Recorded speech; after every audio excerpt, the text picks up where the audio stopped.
and welcome to Ep.3 of the Retro Slot Podcast. Hello, Jay. How you doing this week? I'm doing good. How are you? Very well, thank you. This week, we got a lot to talk about. We got some retro news. We're going to talk about Star Wars for the NES, a game that I didn't even know existed until you tweeted about it. and I can't wait to talk about it. Now you want to forget about it. A little bit. It is an interesting game. I can't wait to talk about it.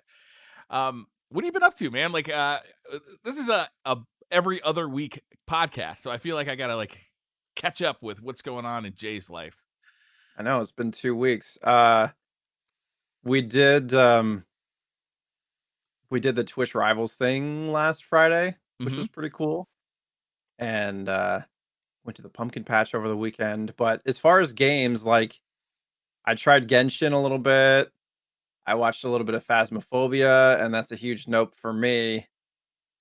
Beat Link to the Past last week, so not yesterday, but the week before. Beat Link to the Past for the first time ever, so that was cool. Okay, how did that go? Link to the Past, what, came out in 93, 92?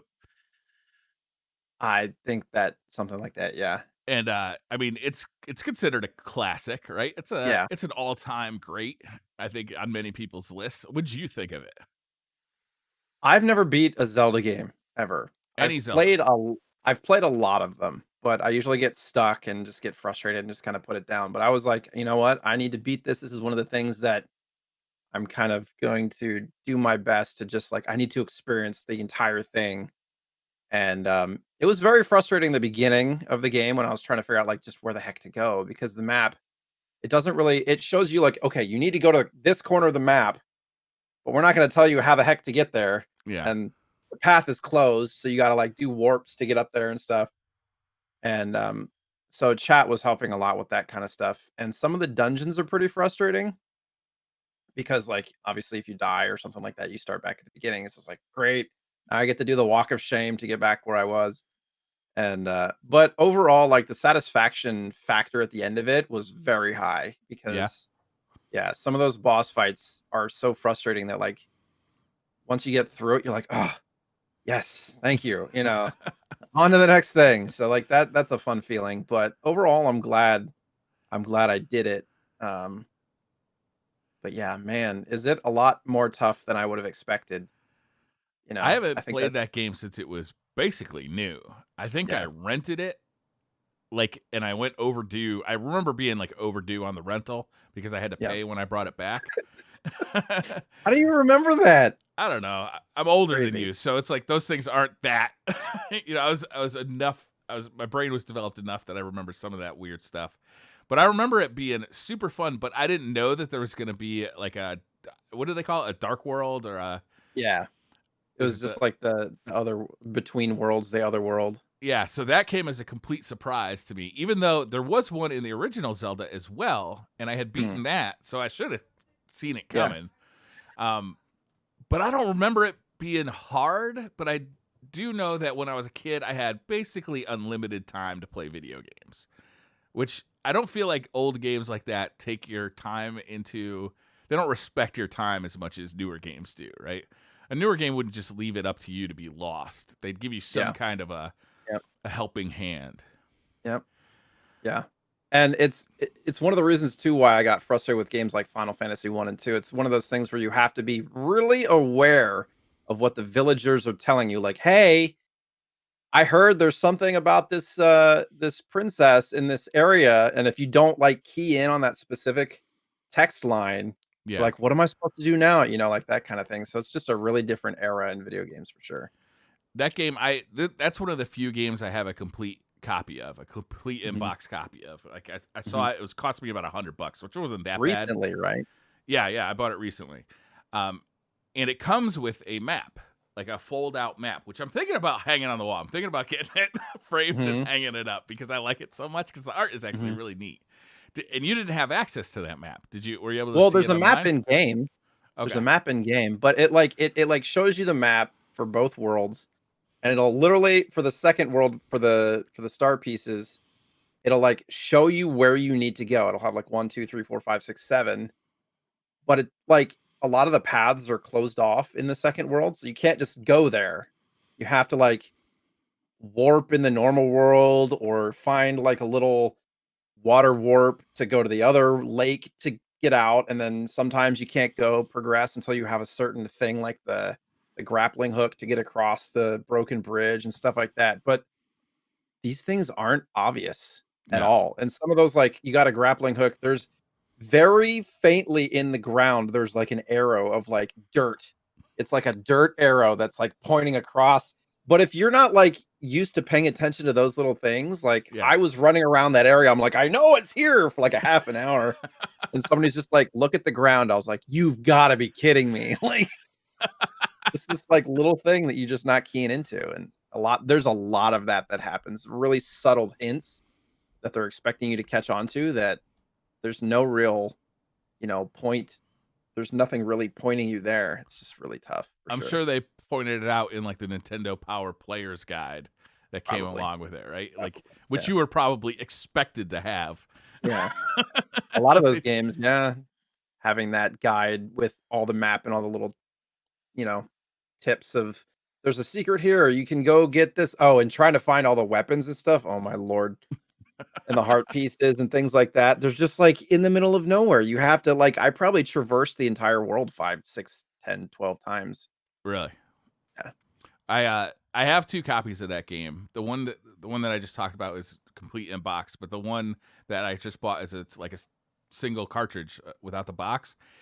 I put it into my Super Nintendo when I first bought it just to make sure it worked, and I looked at the game saves, and there was a complete game save that I think had like 2/3 of the hearts. So like clearly they had beaten the game because like they were right outside of Ganon's like fortress. So like that was the last save before they went and beat Ganon.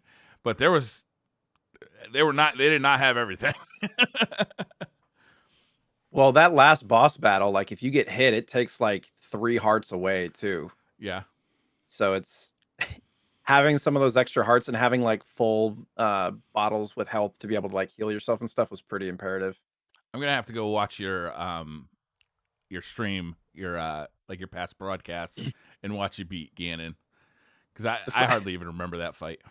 The funny thing is, I'm pretty sure the first time I got to him, I got to like, or the second time, once I figured out that you had to have the silver arrow, I had to go get it. And then when I came back, the first fight with the silver arrow, I got him to 1 hit and then I died. And then it took me another hour to get to that point. Because then I had to go farm for the rupees and buy more like you just have to go through the whole routine again. Yeah. And yeah, it took like another hour before I finally got it done. That game is one of my all-time favorites. That and A Link Between Worlds, which is like very reminiscent of it. It came out for the 3DS. I don't know. I want to say 6 years ago or so. Yeah, a lot of acclaim for that. Yeah, it was really good. I didn't beat A Link Between Worlds. I think just because it was a handheld game and like my hands are big and my eyes are bad. It's like you need a new Game Gear, you right? need. Yeah, exactly. I want to go back and play it though. Now that you've completed it and like kind of talked about how difficult it was. I don't remember the difficulty at all. I just remember kind of happily like playing through the game over the course of maybe 5 days or so over like a summer vacation. Probably playing 12 hours a day. Probably, if not more, right? Yeah, I want to play it again now. I have 2 copies. I might as well. Yeah, the copy that I ended up playing was, I don't know if I talked about it. Here, hold on. He's gone. He just left. He's just gone. Sorry. So I already had a copy. And for those that don't know, I will buy and sell games to supplement my collection and things like that. But I came across this copy and I got it for super cheap on eBay. And it had this not for resale sticker once it focuses on the top. Really? And it's not like one of those typical not for resale collector games that are like sent to GameStop and stuff. It was different and I didn't know what the heck it was. And some people from our community did some research and found out that it's actually from the Nintendo employee store up in Redmond from the 90s. And I messaged the seller and I was like, "Hey, did your grandpa like work for Nintendo or something?" And she's like, "Yeah, he was one of those call-in tip line like Nintendo helpline people. He was like a counselor, like the Nintendo Yeah, Power. Like, his oh, video that's game awesome. counselor. He passed away, and she was like selling off his old collection. I got a few of the games, but I was like, well, I can't sell it now. No. Now that I have the stories. So this became my playable copy. And yeah, that's what I beat it on, which is pretty fun. Okay, hold on. Let's pause there. Your playable copy? Do you have multiple copies of games? Some that you I play and some that you don't? Well, this became the one that I played. Uh-huh. Sorry, Oh, that's what I okay. meant. Okay. I don't typically have like a playable copy and a non-playable copy unless I have it sealed.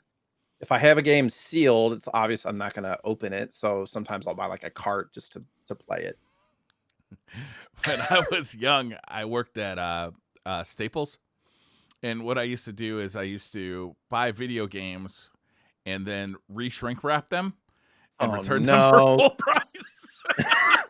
I was talking about things that I wasn't proud of last night on stream, and this is one of those things that I would. Oh no. We had a shrink wrap machine in the back, so I just bring stuff back there, re-shrink wrap it, and return it for full price. And like, I don't even think you can return video games anymore. But at the time, at KB toy stores in the 90s, you certainly could, as long as it was still shrink wrapped, right? I'm learning so much about you, Briar. Oh yeah. So yeah, my story was similar where I was winning. This is a whole long story, but I was winning copies of Forza Motorsport and Fusion Frenzy 2 for Xbox 360. Like right when they first came out, I had won a whole bunch of copies of these things. I was taking them back to Fred Meyer and getting store credit without a receipt. Yeah. This is like 2007. Again, things that I'm not proud of, but sometimes you got to do what you got to do when you're like 22 and trying to feed yourself, but Right. still. Yeah. Bought a lot of groceries with those gift cards. That's funny though. Well, I'm happy you beat it. Like Yeah. it feels like kind of like a milestone. Like beating Zelda: Link to the Past is kind of like, yeah, it's one of those kind of like it gets referred to so much. Having that experience under your belt, just kind of like, I don't know, cachet is the right word, but it kind of adds to your portfolio. Portfolio. Yes. What games have I beat Microsoft that I'm applying for a job? Well, I beat Link to the Past. Yep. So, yeah, It's in my totally LinkedIn ready for profile. that. Yeah. LinkedIn profile. Subnote. Put it on my Twitter profile. But I've also been playing. Speaking of Super Nintendo, I've also been kind of continuing to plink away at Yoshi's Island, which is it's called Super Mario Brothers 2 Yoshi's Island. Right. Or wait, is it called Super Mario Brothers 2? Super Mario World 2. Yeah. Yeah. And it's a game that I came to probably 3 or 4 months ago. I was actually watching a stream where somebody else was playing it, and I had never played it, so I decided, well, while they're playing it, I'll play it too. And that way, if I get stuck, I can immediately just look over at the screen and see what's going on.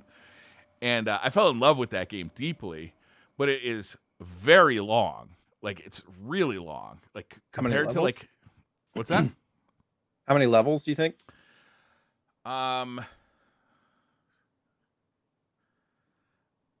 say, geez, I don't know, because it's like it's in worlds, and then each world I think has like 8 levels, and I want to say there's 6 worlds, so a lot. And each level is pretty long as well. Like each area is pretty long as well. Then there's boss battles and everything. So I've been plinking away at it like when I feel like I have a little bit of extra time.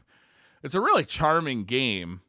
But it doesn't feel like a Super Mario Brother game at all. Like it has that baby Mario that if you take damage, he'll like kind of go up in a bubble and start floating away. Mm-hmm. You gotta go grab him again.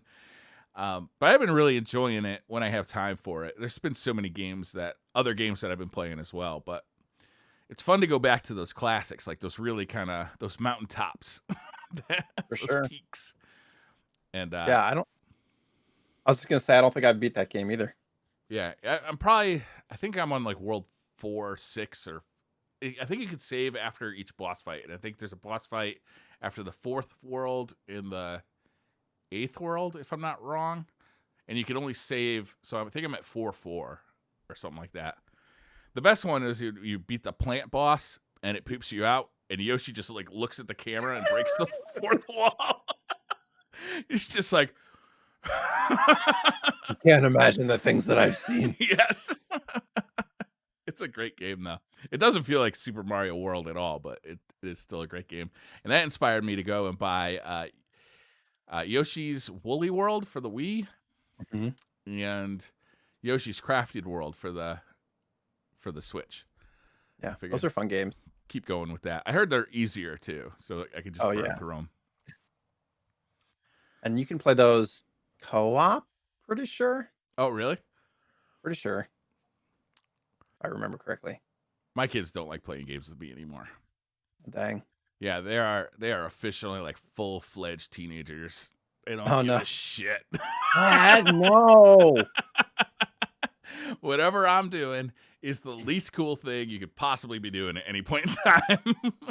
Do you lean into that? Are you like proud to be an embarrassing dad? A little bit. It's totally gonna be me. Oh my god. I try and not make it too torturous, like yeah.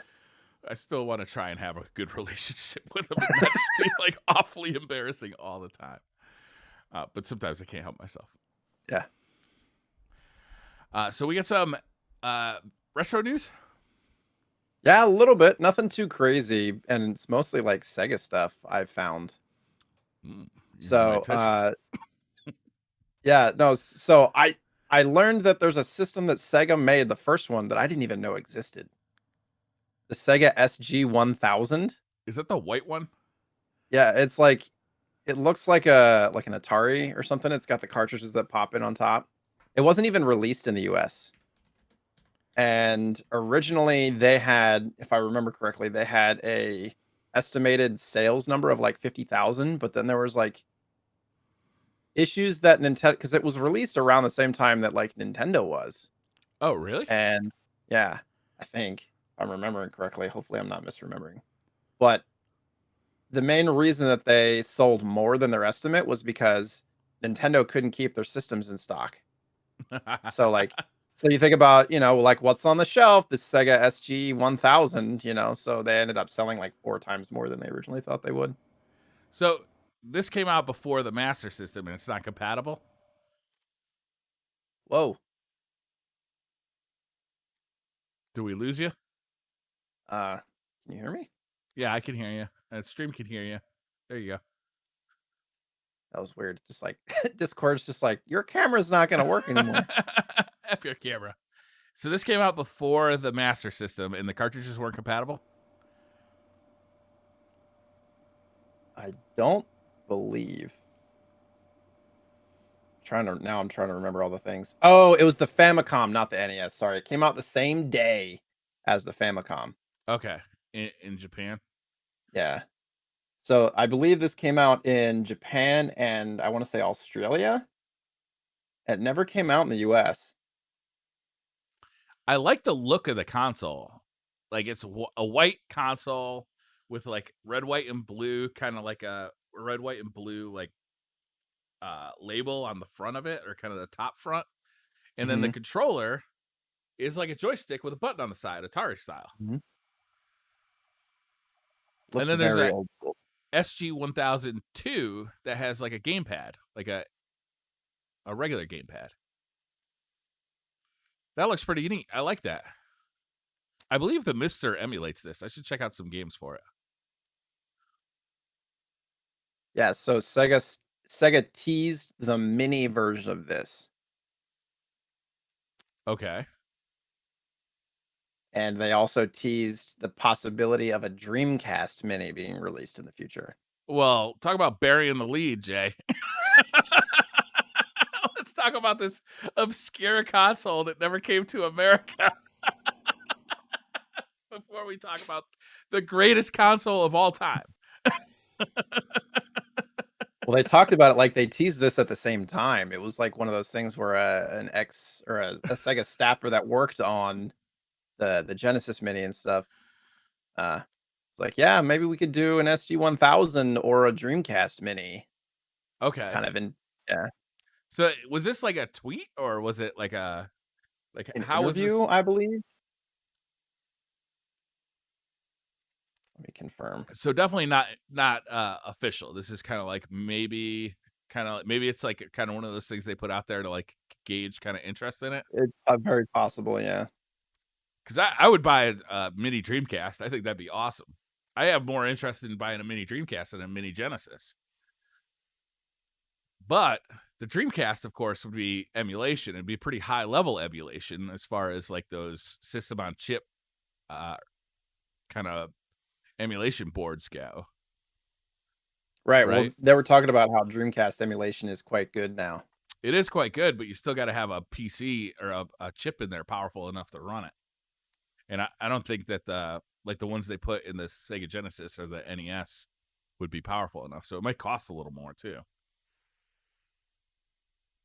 I mean, I'm just thinking if they could somehow like get online play with these little mini systems, like I feel like they'd sell like hotcakes. Yeah. But then again, that's getting into probably like too expensive kind of territory.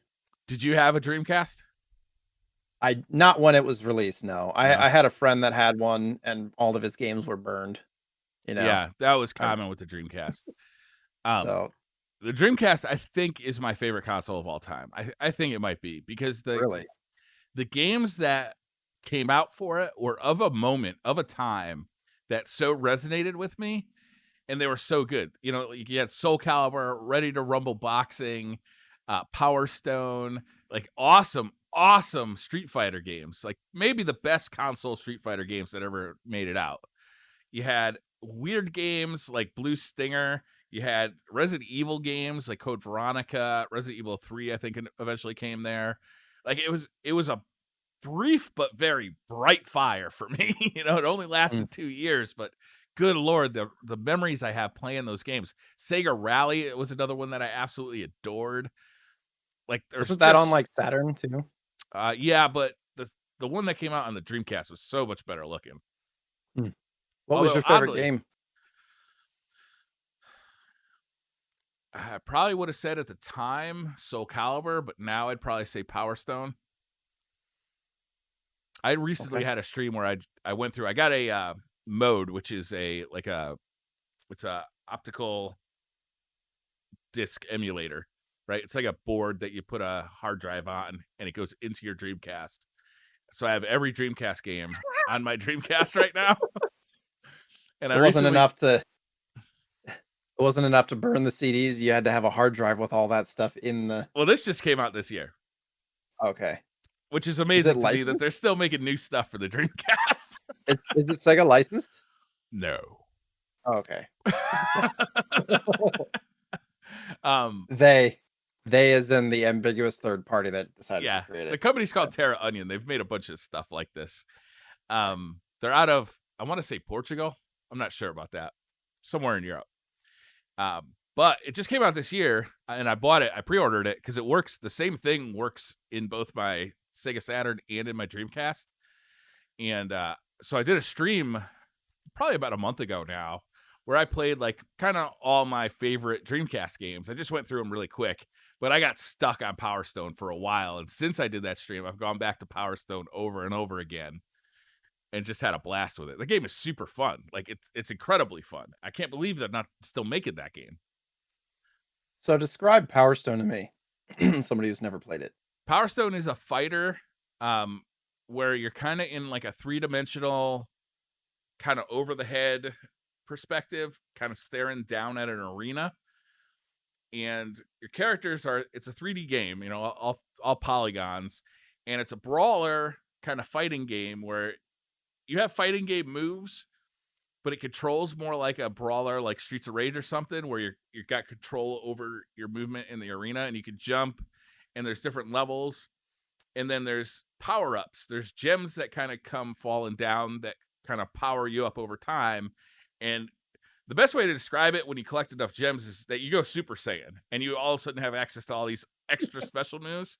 But then there's also these like crates and stuff that are around, and you can break the crates open, and there's stuff like a giant hammer, and you can, you know, crush your opponent with a giant hammer. Imagine like it's almost like it's got the silliness of like Super Smash Brothers, but I don't know. It's hard to describe because there's not another game exactly like it. You know, it's really it it's distilled fun though. It's just like there's nothing in it that's like, oh, you have to be really skilled to learn how to play this game and then it becomes fun. No, it's fun like as soon as you pick up a hammer and smash your opponent with it. Is it all PvP or is it PvE? No, it's like a fighting game. Okay. So it's all okay. So there's probably um like a story mode where you can go through and then you can also play with other players. Yeah. Yeah, I don't even know if there's really a story mode so much. It's like the PvP in a fighting game would be where you just fight the next guy until you beat the Right. boss. Right. Yeah.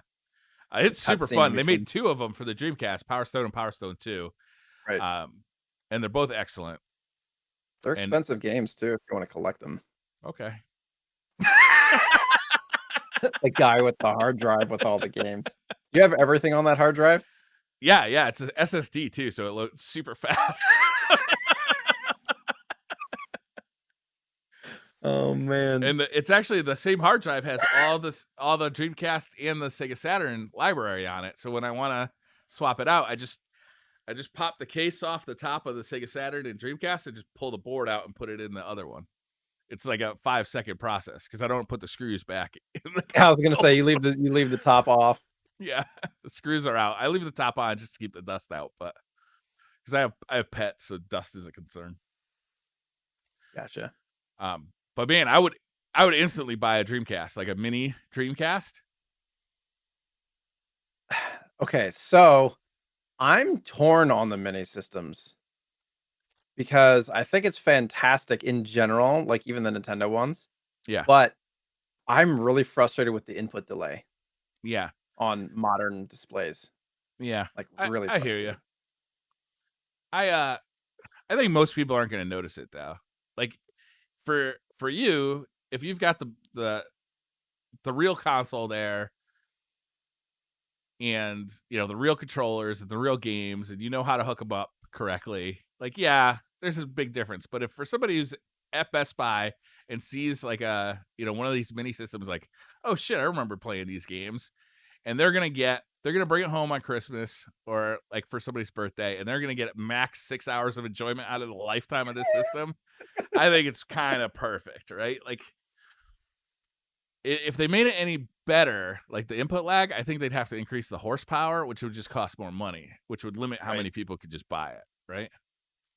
Right. I mean, I will say, like to your point, the consumer friendliness of it is nice, and it also opens up a whole new audience to the retro games, which is awesome. Yeah. In an affordable way, which I love. But yeah, as somebody who's like a retro somebody in that world, that yeah, Yeah. it's tough. An aficionado. I mean, Somebody you who's don't have really to. picky. Yeah, really picky. I hear you. I mean, I've set this whole system up with all the original consoles. You know the the what is it called, the devices to like switch analog signals over. I bought a fucking Mhm. $280 SCART switcher for Christ's sakes. I hear you, but What are like these names that they're naming these hardware pieces? SCART and Mister and yeah, well, SCART is a standard that was in Europe, and it's just how people hooked up cables in Europe, right? It was just like it carried a really high quality RGB cable, so you bought a cable box, your TV had the SCART connector. It's just a really good cable, and the reason it's kind of made its way into the retro community is because it does have that good quality, and it's pretty easy to mod most consoles to use it. Mhm. There's I a had to look into that. JP21 standard as well that looks like the same connector, but it's not compatible. Gotcha. You're still running that to like a tube TV, right? Yeah, yeah. I have a 27-inch Trinitron. That's like the one that everybody wants. Yeah, I got it for I free. Yeah, oh no, I see on forums and stuff like somebody left this on the side of the road because it weighs like 100 and some odd pounds. Yeah. Nobody wants it, but like all the retro collectors are like, "Oh my god, I just got this new for $20." Yeah. It's crazy. then the games, I mean, those games, they look really good on those TVs because that's how they were meant to be displayed, right? You got to do a Right. lot of fiddling to make those older games, especially on the Nintendo Entertainment System, look good on a modern flat panel display. Like you're Yeah. frankly better off buying an NES Mini or something like a Mister. That Right. just does it for you because you're gonna spend a shitload of money just trying to get an NES to look decent on a flat screen TV. Right. That's why I'm such a huge fan of Analog, Yeah, and I can't yeah, wait for and you're that gonna spend a system to come shitload of out. money So on that too. yeah, at least it's like in a nice little Yeah. friendly, not super hardware So, knowledgeable guy. did you see their tweet yesterday? Oh no. Okay, so they tweeted out, um, I think it was like basically something coming soon, squared, or let me bring up the tweet. But it Announcement. was Yeah, too. announcement squared, yeah, and the 2 is like the small 2, like it would be in math where it said squared, and it's a pretty interesting looking color choice, like the colors they used for that, and the fact that it's got the little 2 up there, like squared. There's a lot of speculation about what they could be announcing, right? I swear, if they announce N64, I'm gonna go ape. Yeah, It would that because having an entire analog setup for all of the systems that I would probably want yeah. is the dream. The Nintendo 64, like, I mean, obviously it's the 2, right? That makes you think Right. 64. Well, and I'm looking at the comments. Yeah, Mark Noseworthy pretty much like, Yeah. jumped on that, which I was kind of happy to see, frankly. Um, I don't know if that's right though, because if you look further down in those comments, there's somebody posted a picture of the Turbo Duo box, and that the colors they use, like the gray background with the purple font, purple writing, is Mm, spot on, right? And you got the Turbo Duo, which kind of makes sense with the 2, and they also use that squared thing with the PC Engine squared with their CD add-on that was twice as fast as the original CD add-on. So to me, this thing looks like like it's going to be Turbo Graphics or PC Engine. it'd be interesting. They haven't done anything with discs yet. Well, their Mega SD, no, I'm sorry, their Mega SG can play Sega CD. But if you have the Sega CD like attachment, right? Yes, or if you just load the unofficial quote unquote Oh, if you put the firmware, ROMs in there. you can put the ROMs on there. Right. But I mean, like, it doesn't actually like you can't stick the CD in there and it doesn't read it, right? No, no. Just as a and I mean, that would open up a whole world for them if they started working in the CD market, you know? Yeah. So I wonder what their market strategy is. Are they trying to like basically create an FPGA console for like everything? Because at first, I thought that they were going to stick to like a handful of things, but if that's true and they're like branching out to that world, that's like a whole can of worms. I feel like that they're basically saying, "Yep, we're going to try to do everything we can to get all these systems out on FPGA." Yeah. Yeah. The word that I've heard about the N64 on FPGA is definitely possible, but it's like the complexity of it means that a Right. human being to do this, to program this, it's going to be a colossal task, Right. right? And that's the only thing that keeps me from thinking it's an N64. Well, that and the font looks exactly like the Turbo Duo. Right. But a One can TurboGrafx still hope. 16 would be pretty fun. I mean, it would give me an opportunity to play those games for sure. Yeah.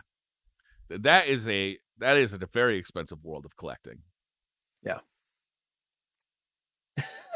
Great. Awesome. Great. So Awesome. excited for that. Yeah. Crap. Honey, you remember our mortgage refinance? Yeah, we're gonna have to do that again. I think my most expensive game that I own is a copy of Kadash for the TurboGrafx 16. And Looks up Kid Dash.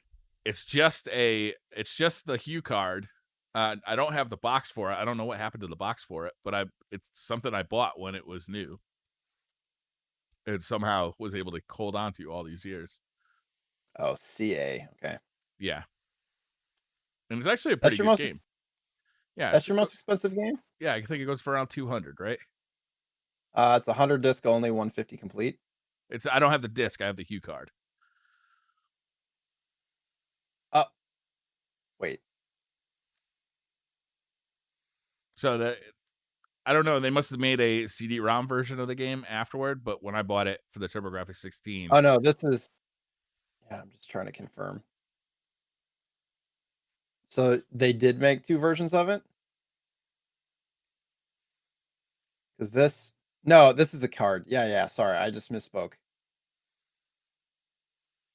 Yeah, it's around 100 for the card and.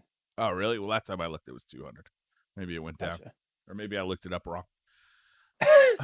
Have you started using that app that I told you about? Yeah.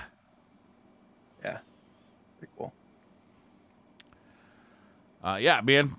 Getting back to that Dreamcast, though, I am 100% on board with the Dreamcast. Oh, wait, I'm sorry. We already moved on to Dreamcast. Get back to Analogue. Would you get a TurboGrafx 16? You'd get a Nintendo 64. If it was like 250, I would probably get the but if it's like 500 for TurboGrafx Analog, I'd be like, Well, that's tough. I don't think they're gonna do this $500 thing anymore. I think they're kind of moving into this like the Super NT and the Mega SG, which are like 190. Right. I don't know. Although they sold more than they could make of the $500 NES. So what do I know?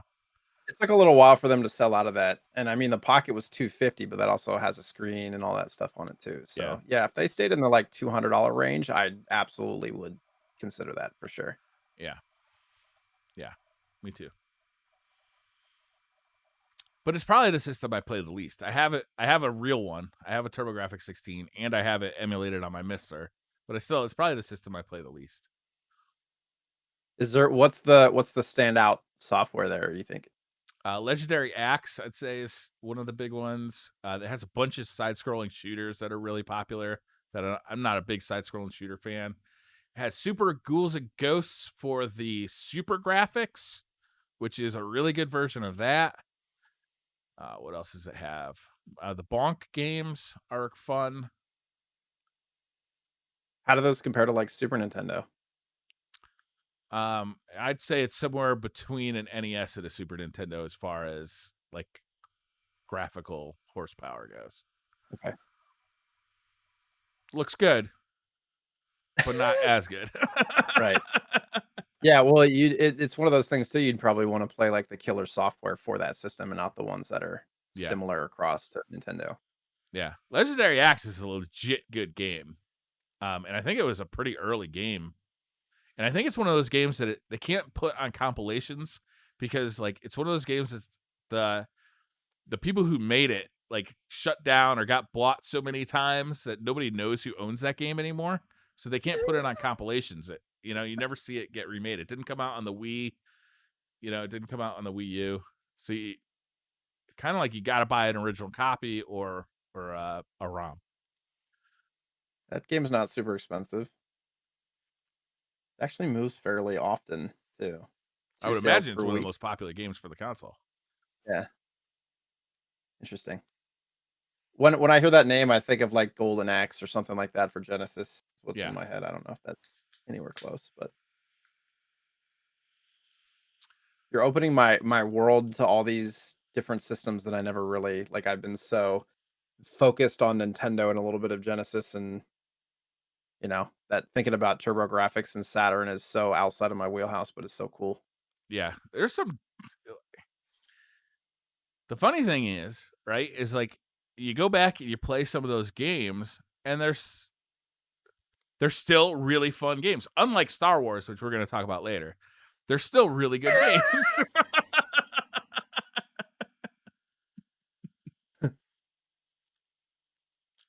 It's amazing that we get so hyped up.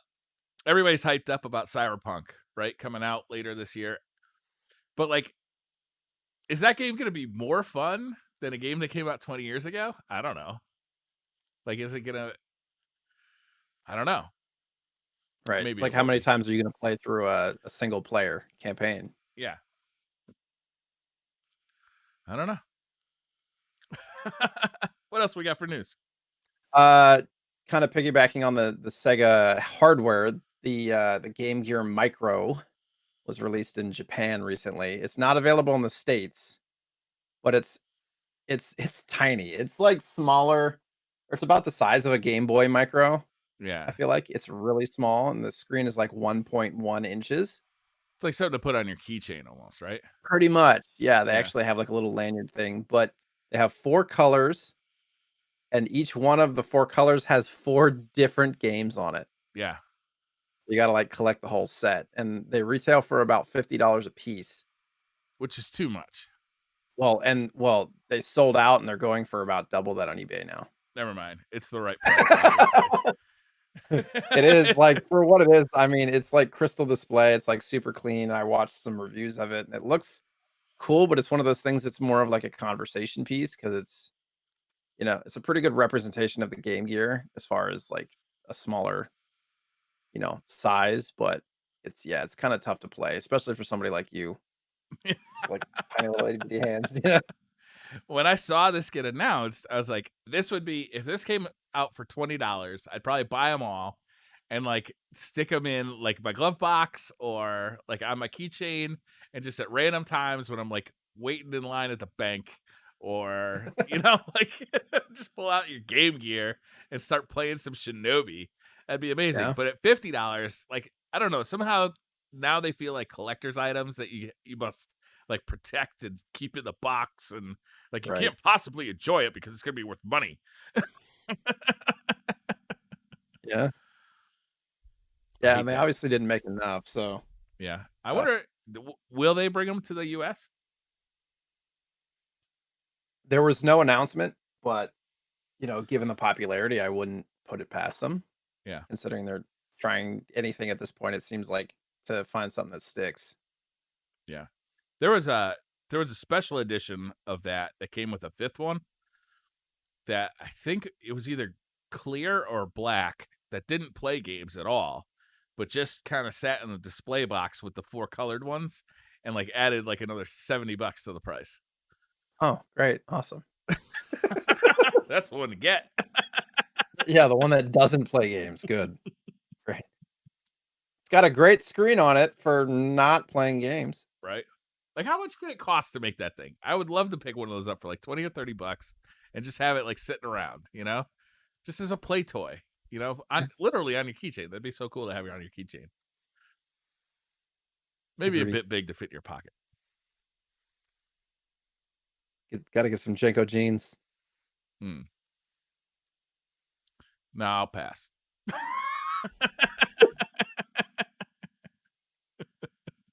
Is that it for news? Can we start talking about NES now, or start talking about Star Wars now?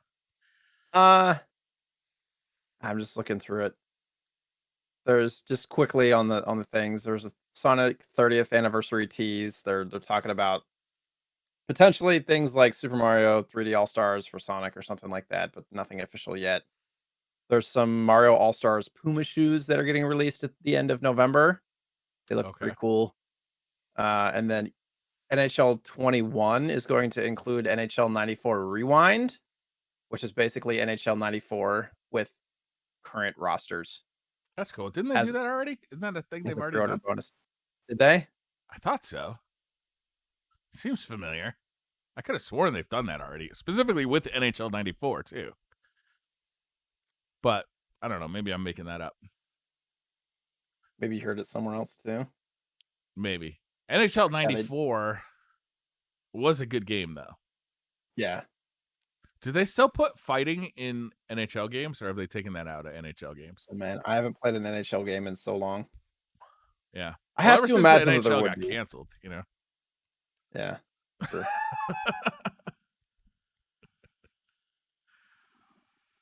that Tampa won the Stanley Cup recently too.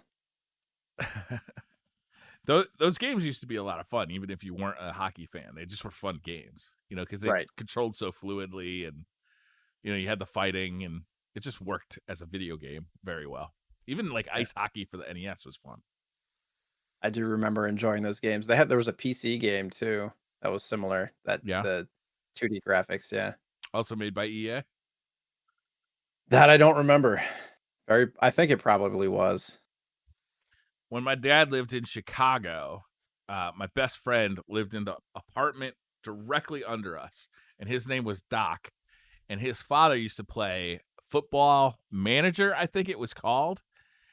And it was of that era, right? Like when Madden was like a brand new thing, but you didn't play football.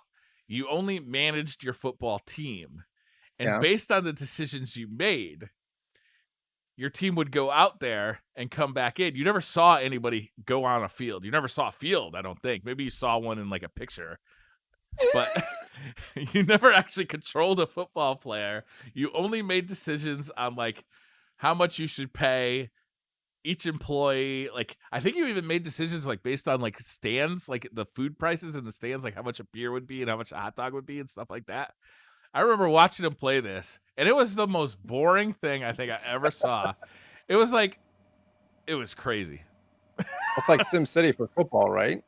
Yeah. I Yeah, can see a except market without the for that. fun. See it written on the box. It's like SimCity for football, but without the fun.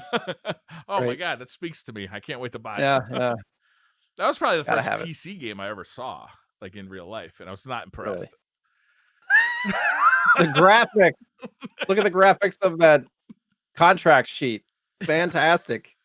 It was either that or something like Math Blasters or something like that. Treasure Mountain. I remember, yeah, those were the teaching you typing and all that kind of stuff and math. Yeah. Educational games. Which clearly didn't work, as every time I have to type, I have to look at a keyboard to this day.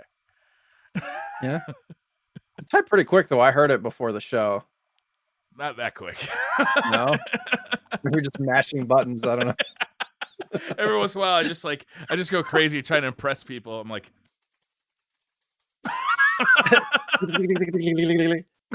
Just typing my dissertation. Hold on a second.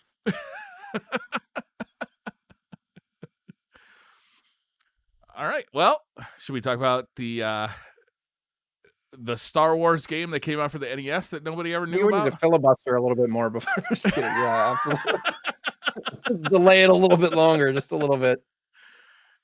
This game came out in 1991, which was, I believe, after the Super Nintendo came out. Is that Well, correct? actually, wasn't it like no? Probably in Japan, yes. Now I gotta look it up to confirm. So it's of that era, right? Where Yeah, you were your eyes were looking at Super Mario Brother or Super Mario World, right? You were seeing pictures of F-Zero, and the Sega Genesis was 2 years old, right? So NES was not like top of the food chain anymore. And I gotta assume that's the only reason I didn't know about this game and didn't play it when I was a kid, because an NES game that said Star Wars on it would have been an absolute, at least rental. Like, at right. least. I can't Yeah. believe I didn't know about it. I didn't even know this game existed until you tweeted about it. And I gotta say, the box art was like, oh my god, this is awesome. Like, it says Star Wars. It doesn't say A New Hope. It says Star Wars, right? And it's got a picture of like an X-Wing. And then you look at the back of the box, and it's got pictures of like you looking out the cockpit of the Millennium Falcon and like fighting TIE fighters and flying through asteroid belts. The game is a real ass Star Wars game. I mean, Yeah. you play as Luke Skywalker. The first thing you do is you jump in that landscape speeder thing from Star Wars and fly across the Just desert. like just the Star Wars world, just ambiguously. Yeah. No, there is a Star Wars movie. It was called Star Wars. Right. Like it got called New Hope later. Really. Yeah, it wasn't called New Hope originally. Anyhow, it's a pretty damn ambitious game. Like, Yeah. there is a lot going on here. You play as multiple characters. For the most part, it's a side-scrolling platforming game kind of shooter, right? You play as Luke, you play as Leia, you play as Han Solo. No Chewbacca, weirdly. The Super Nintendo ones, you do get to play as Chewbacca. Yeah, but that that one different publisher, right? Different Right. developer. Yeah. Um, and it's a platforming game, not unlike other things. Like it's very reminiscent of other games you would have seen on the NES at the time. Graphically, I thought it was impressive, but not good. Like, do you get that feeling from it? Like, they got a lot going on here, Yeah, there's and it's parts pretty of it. impressive, like what they got going on, but it doesn't exactly look good. It's really like a lot of the caves and stuff they go into are really like the backgrounds are really dark Yeah, and dingy and they try to bring focus to what's in the foreground, but a lot of the platforms that you're trying to land on are really tough to see yeah, and kind of where you're trying to go. So yeah, as far as the graphics go, it's just really dark and dingy and hard to see. yeah, yeah, totally. And a lot of reused assets, especially in those caves that you start off the Yeah. game. So it's weird. In the very beginning of the game, you start off and they put you in one cave specifically right off the bat, and you get a new blaster. And then it kind of opens you up, and you've got the speeder that you can drive like in an overhead view, and you can drive it anywhere you want across the desert. And there's different locations. You can go to the Jawas kind of, what is that thing called? Their big, Ship. Uh yeah, their is it big is it the tank. AT-AT? No, I don't think so. It's like a big Come tank on. looking thing. It's the thing they took R2 into in the movie. Right. And then, or you can go find Ben Kenobi. Sandcrawler. Sandcrawler, thank you. Sandcrawler. You can go to the Sandcrawler. You can go find Ben Kenobi. You can go, I think you can go directly to the bar at Mos Eisley. Like there's all these different things you can do. But you really don't want to skip the basic story of the game because every level has some sort of power upgrade for your character. Right. Like whether that be a better blaster or a lightsaber. Like you could just play the game and miss the lightsaber. You could just, Yeah, like, but you're gonna have a hard time on some of the later levels for sure. yeah. You can you can Speaking from experience. yeah, you can miss so you can find shields for the Millennium Falcon. And when you fly away from Mos Eisley, you are going to be in the Millennium Falcon and you control the Millennium Falcon and you've got to steer it through an asteroid field, which is Mhm. very, very difficult if you did not find the shields. And you And they can don't take really one tell you hit. these things. Yeah. It There's no tips and hints and tool tips like, "Hey, you might wanna pick up the ships for later in the game or the shields for later in the game." right, right. And in this game specifically, like since you can go and do whatever you want at any time, like you kind of need to know that. And there's no Right. password or anything. It's weird. It gives you 3 lives per continue and 10 continues. Which seems like a lot. Yeah, it's not. um the game is also really hard. Like Yeah. the controls of the character are not awful exactly, but they're really slippery. It's like you're always on Yeah. an ice level. And when you bump into somebody, there's like this, it feels like random bounce back. Sometimes you bounce Yeah. back, sometimes you don't. And sometimes you bounce back like really far. And that can send you into a pit or it can send you just off a ledge. And if you fall too far, you take a lot of fall damage to the point where Yeah. if you Like fall far half enough, your bar. you can die if you fall far enough. But it's weird because like I'm sure there's like a specific point at which fall damage takes place, but it's not like super clear to me. Like, am I going to take fall damage if I go down here? Yes or no? I'm not sure. Right. And the jumping is really hard. It's very difficult jumping because of those slippery controls. And sometimes you also, like Super Mario Brothers, you can hold down the shoot button to run, and then you like fly across the screen. Yeah. You tear ass across that screen. And man, it can be hard to stop on a dime when you're trying to do some precise platforming. It's tough, man. It's if I could liken it, it's like taking the level design of Mega Man and putting the enemy design of Ninja Gaiden and like the movement style of God, just something where I can't. I'm trying to think of the games where you're just like going super fast. But yeah, trying to land on these tiny little platforms when there's like little mosquitoes and stuff flying at you, and you're just trying to like because you can't really like shoot in the direction all directions, especially in No. the beginning. It's like up or no, you can't even shoot up. It's like you can shoot forward and you can crouch shoot forward. So you're Yeah. trying to like turn 180s really quick to get the enemies to do what you want so you can shoot them. And there's some And a lot of enemies those that'll enemies, go under your crouch shot too. yeah. Yeah. And if you get hit, it's not like it's like a Mega Man health bar, and if you get hit, it's not like it takes one little tick away like Mega Man does, or maybe 3 if it's a bigger enemy. It's like, "Oh, this tiny little enemy just took 3 away? Oh, this big dude just wiped my entire bar because I accidentally ran into him? Oh, great. Awesome. Let's just do this all over again. Fine." Like, it's weird though because it's so ambitious too. Like, you follow the plot of the movie pretty much like on the ball. Like, you you gotta go find Ben Kenobi. You gotta go get R2. You gotta go get Ben Kenobi. You gotta go to Mos Eisley, get on the Millennium Falcon. You fly through the asteroid belt. You go to the Death Star. You save Princess Leia. Like all throughout this game, you are following like way more than most movie game translations, right?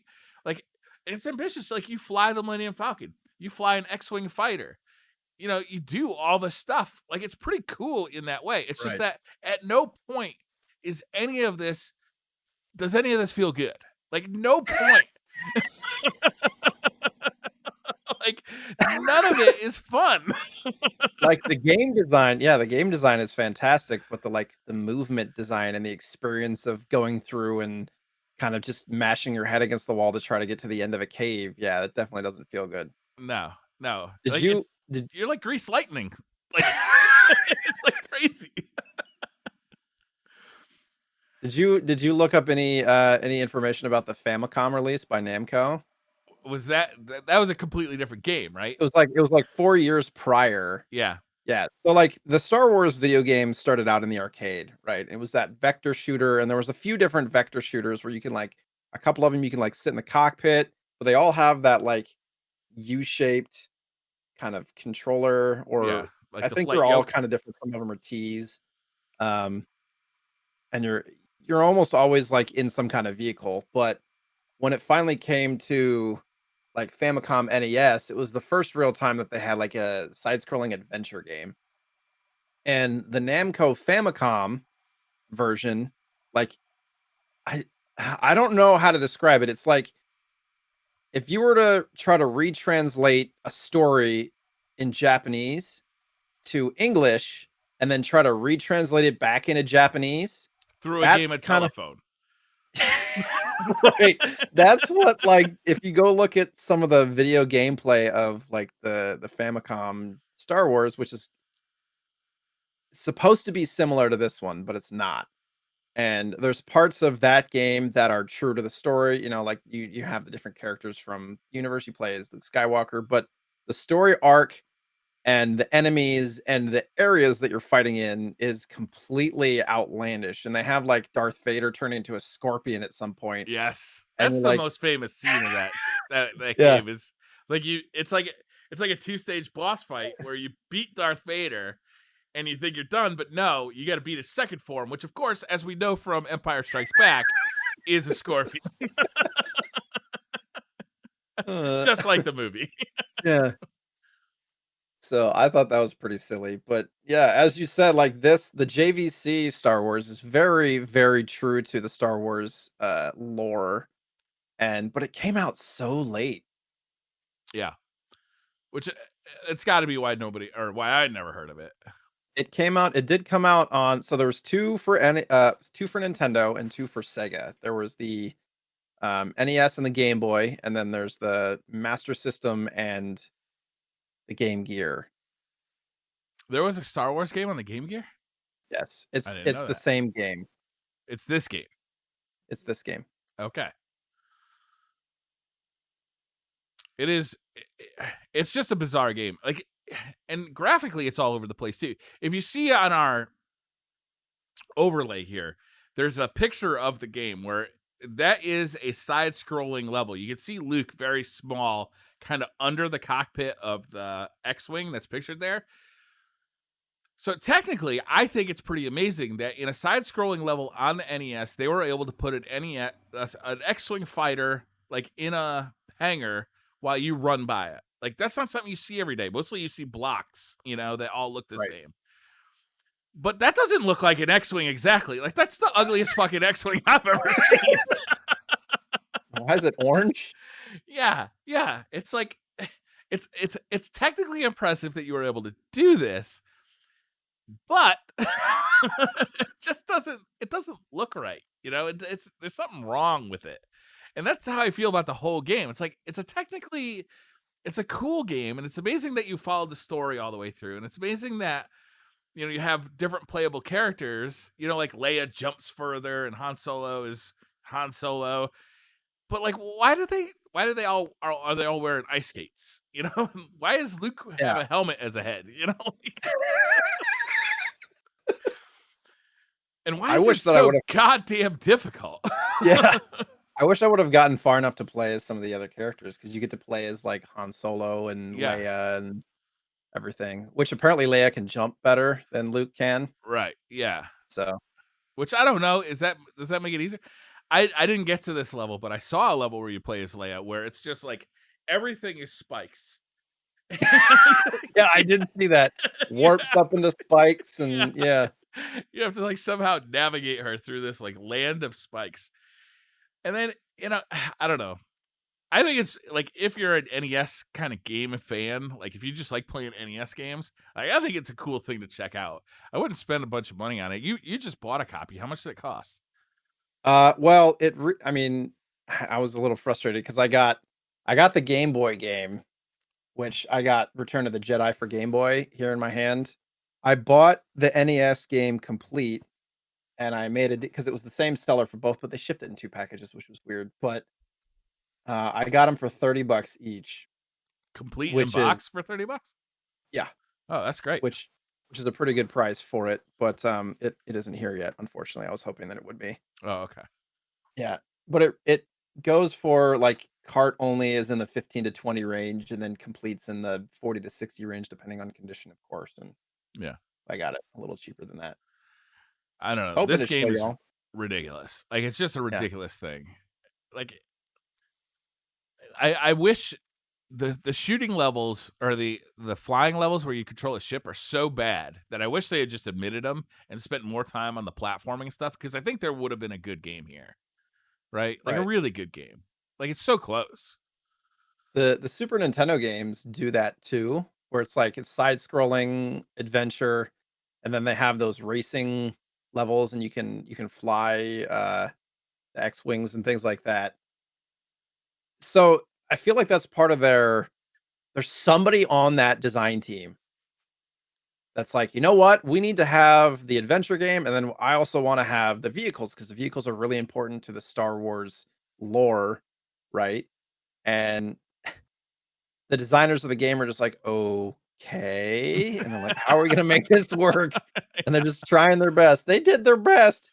Yeah. But this game actually got really good, for the most part, really good reviews back in the day. Yeah. Like 7s and 8s and 9s from most places. It's fun to go back and read those old reviews. It's so amazing. The music is great too, to be honest.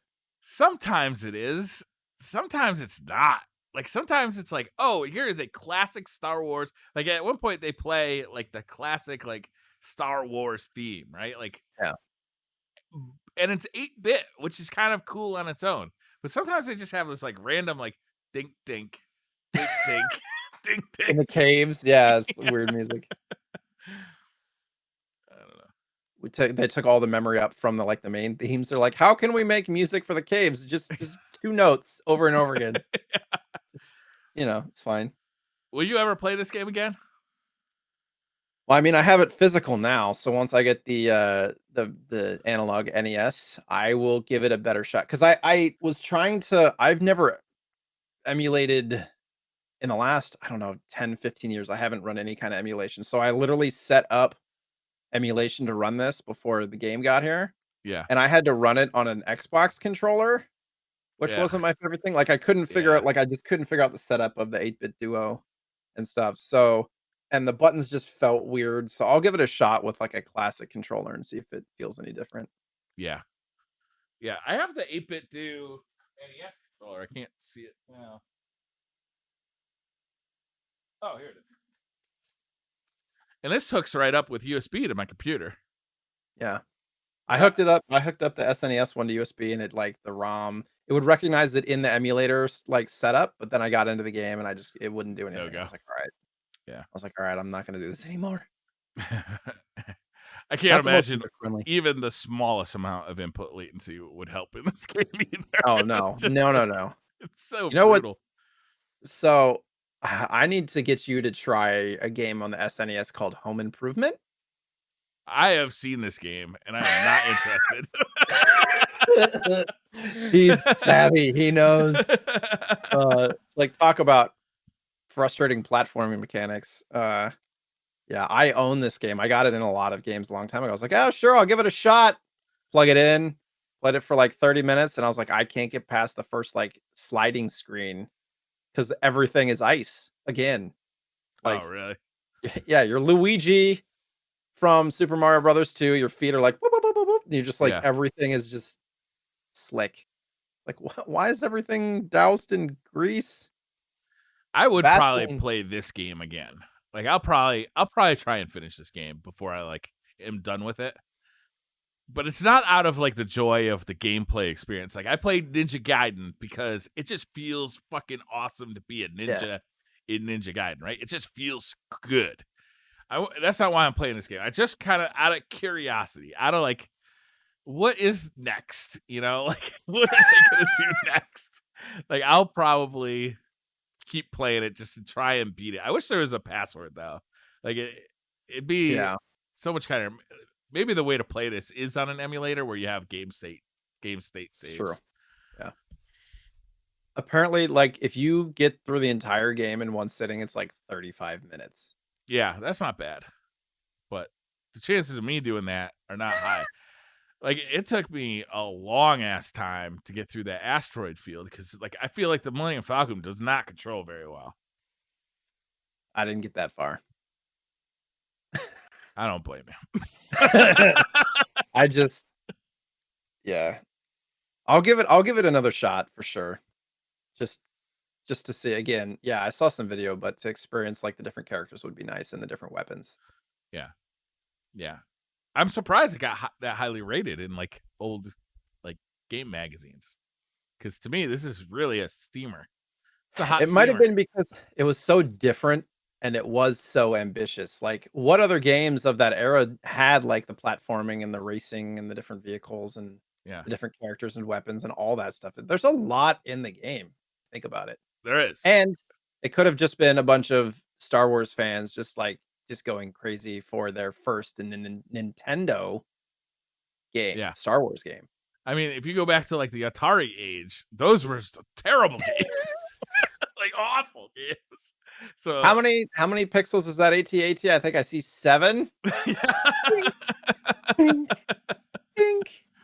There was a Empire Strikes Back game for the Atari that my uncle had, and I used to come over and play it. And that's all it was. You flew. I don't remember the name of the ship, but like that snow speeder ship that you fly in, that Luke flies in Empire Strikes Back. That's the whole game. Is you flying that ship and shooting at AT-ATs endlessly on one single level, over and over again until you die. $60. Yeah. So in that regard, this is a huge step up. Yeah. Very true. Very true. Should we end it there? Are we done? Is that Retro Slot podcast number 3? The Retro Slot. Should we call this? Is it the Retro Slot or is it Retro Slot? It's I mean, it's the Retro Slot podcast, but Yeah. Yeah. That sounds good. The Retro Slot podcast. when I was creating like Twitter and Instagram and stuff, I couldn't do Retro Slot, so I had to add the on it. Why couldn't you do Retro Slot? That makes me worried. Somebody else have that already? Somebody else has it, yeah. I registered the retro slot and retroslotpodcast.com. Retroslot.com was not available. $1 million idea and somebody stole it. Yeah. Stole it, yeah. They heard it. They must have were the been first. sneaking into our DMs listening to Have you heard of this guy, Briar Rabbit? JSniperton and Briar Rabbit have a new podcast, and they're going to call it Retro Slot. We should steal the name. Though I'm sure we'll make $1 million when they pay us for that. This is like the weirdest, like 60s German, like nemesis kind of movie that I've seen 17 times. Yes. So next week not next week, but next episode we're gonna be talking about Sonic games, right? Yeah. And Figured since they're doing the 30th year anniversary that we should cover some of this stuff. Probably, maybe. Yeah, it's kind of topical. Sonic is retro.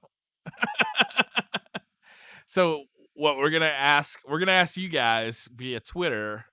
We'll probably kind of pre-select like a list of 3 or 4 games and ask you guys which Sonic game you want us to play for the next episode.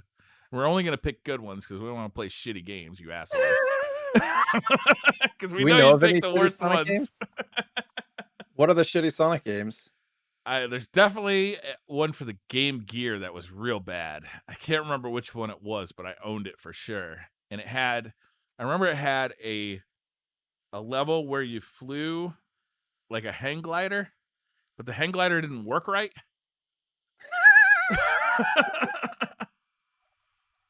Sonic Chaos? I don't remember. I traded it in back in the day. I don't have it anymore. It's crazy that there's 8 Sonic games for Game Gear. Yeah. Because Game Gear. It's so crazy. I never see Game Gear games at like at game shops. I never see them. Really? If I do, it's always like G-Lock and like shitty games. Super Columns Monaco. and Columns, yeah. Yeah. I have Super Monaco. I have a copy of Super Monaco. That game sucks. So they have like boring. a baseball game. There's a boxing game. You have like solitaire, blackjack, and like some weird ones. Yeah. So yeah, we'll be talking about Sonic next episode. We'll at some point we'll tweet out like a call to action, see which Sonic game is your favorite, and we'll play that one. Maybe Sonic Adventure for the Dreamcast. That's also kind of topical. Yeah, that game is weird. I've never played it, so yeah. Oh, that'd be a fun one. Do you have a Dreamcast? I do, but I don't have Sonic Adventure. Yeah, that can't cost more than a few bucks. How much is a copy of Sonic Adventure for Dreamcast? $25 for disc only. 35 to 40 for complete. That's spiked. That's doubled in the last year. Really? Yeah. Well, everything has gotten more expensive this year. Yeah, that's very true. So, Jay, where can people find you? You can find me on Twitch, Twitter, and YouTube at JSniperton. I stream in the middle of the night, and we have Retro Mondays. And I just started Super Mario RPG last night. Oh, you did?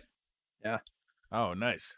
I've beat it, and it's one of my favorite games of all time. But it's like it's a step away from Link to the Past, where I can actually like relax, and not stress out. So it's pretty fun to just kind of play through that. I don't think I've ever played that game, so I might just watch your past broadcast. Like check that out. That was the RPG that changed all RPGs for me. That was the one? That was the one. I'm Briar Rabbit. You can find me on Twitter at the Briar Rabbit because somebody stole Briar Rabbit. And we'll see you in 2 weeks on Retro Slot. I'll see you on Thursday talking about Destiny. And have a wonderful week. Real quick, in just a couple of hours, we're going to end the giveaway for Super Mario 3D All-Stars on the Switch at the Retro Slot Podcast Twitter at twitter.com/theretroslot. And it's free to enter. Don't bother. I already rigged it. I'm winning that. He needs his copy. Have you played it yet? I haven't. Oh, it's good. It's fun. No. I will. All right, guys. Have a wonderful evening. We'll see you next week. Or no, we won't. All We'll see right. you in 2 weeks. I keep doing that.